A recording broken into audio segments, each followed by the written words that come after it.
നടൻ ഷൈൻ ടോം ചാക്കോയ്ക്കെതിരെ പരാതിയില്ലെങ്കിലും എക്സൈസ് സ്വന്തം നിലയിൽ കേസ് അന്വേഷിക്കുമെന്ന എക്സൈസ് മന്ത്രി എം പി രാജേഷ്. നിലവിലുള്ള വിവരങ്ങളുടെ അടിസ്ഥാനത്തിൽ കേസ് അന്വേഷിക്കും. പരാതിയിൽ തുടർ നടപടികൾക്ക് താൽപ്പര്യമില്ലെന്ന നടിയുടെ കുടുംബം അറിയിച്ചിരുന്നു. സിനിമാ സെറ്റ് പവിത്രമായ സ്ഥലമല്ലെന്നും മന്ത്രി എം പി രാജേഷ് കൂട്ടിച്ചേർത്തു. ഇവിടെ ലഹരി എന്നേ നമ്മൾ കാണുന്നുള്ളൂ. അതെവിടെ എന്നുള്ളത് സർക്കാരിൻ്റെ മുമ്പിലുള്ള പ്രശ്നമല്ല. എവിടെയാണെങ്കിലും ലഹരി ഉപയോഗം നമുക്ക് അംഗീകരിക്കാനേ പറ്റുന്ന കാര്യമല്ല. അതിന് ഏതെങ്കിലും ഒരു പ്രത്യേക സ്ഥലത്തിന് പ്രത്യേക പരിഗണന പവിത്രതയൊന്നുമില്ല. അപ്പോൾ ലഹരി സംബന്ധിച്ച് വിവരം കിട്ടിയാൽ എവിടെയാണെങ്കിലും പരിശോധനകളുണ്ടാവും. അതിൽ ആരെയും ഒഴിച്ചു നിർത്തില്ല.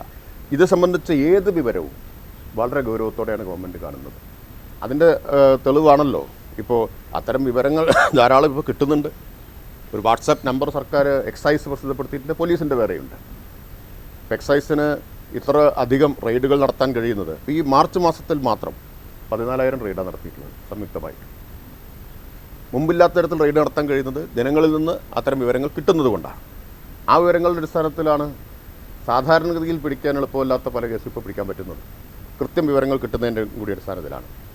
നിങ്ങൾ കണ്ടു കാണും, ഡിക്ഷണറിയുടെ രൂപത്തിൽ ഹൈബ്രിഡ് കഞ്ചാവ് കൊണ്ടുവന്നത് പിടിച്ചല്ലോ.